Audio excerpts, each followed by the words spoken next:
All right, get ready. We're diving headfirst into the absolute chaos of Bikini Bottom because today we are cracking the code on all the amazing and kind of weird English slang hiding in SpongeBob SquarePants. So, you think you've learned English just by watching cartoons, huh? Well, I'm here to tell you, think again. Seriously, these shows are packed with real-world idioms that can stump even the best of us, and we're about to prove it. First up, let's talk to everyone's favorite grumper. Okay, part 1, Squidward's epic frustrations.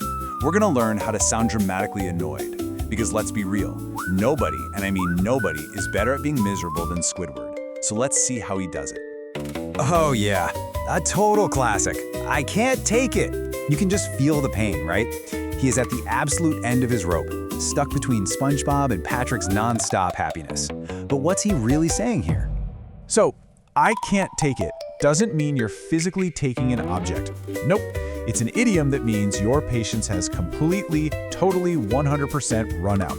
You just had enough. You know, your boss gives you one more thing to do at 5 p.m. or the internet dies in the middle of a movie.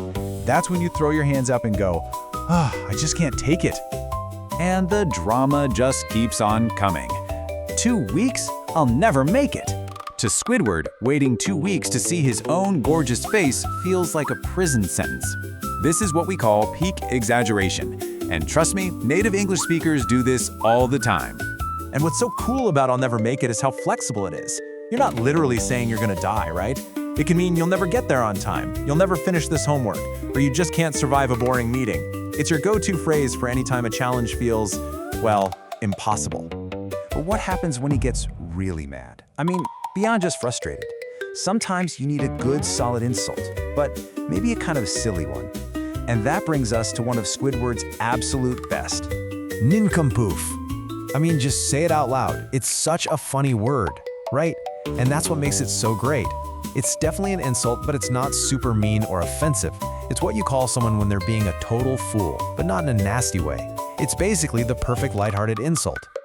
Okay, time to switch it up. We're racing out of the Krusty Krab and straight into the chaos of a hospital.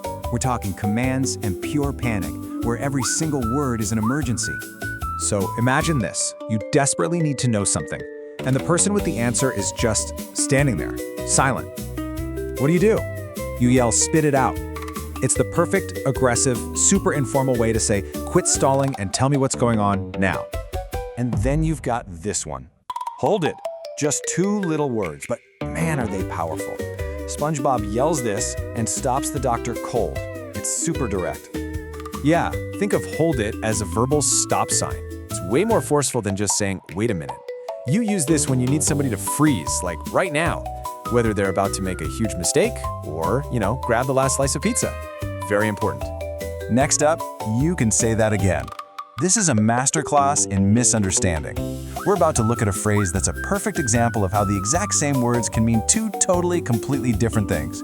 It's a classic English trap. Okay, this is brilliant. When SpongeBob hears, "You can say that again," he takes it literally. He thinks Patrick wants him to repeat himself. But what Patrick actually means, and what most English speakers mean, is "I totally agree with you." It's the idiomatic meaning. So if your friend says, "Man, this pizza is amazing," and you say, "You can say that again," you're basically saying, "Heck yeah, it is." You're not actually asking them to say it again. And now for the grand finale, the handsome explosion. We are about to tackle the final boss of compliments. Seriously, this one single word is so complex it drives the whole episode, so get ready. It all kicks off with this one moment. What did she call me? Handsome. That's it. One simple word from a nurse, and Squidward's world is turned upside down. But why? What is it about this word that's so powerful? Okay, so let's start with the basics. Handsome is usually used for men, and it means attractive in a very traditional masculine kind of way.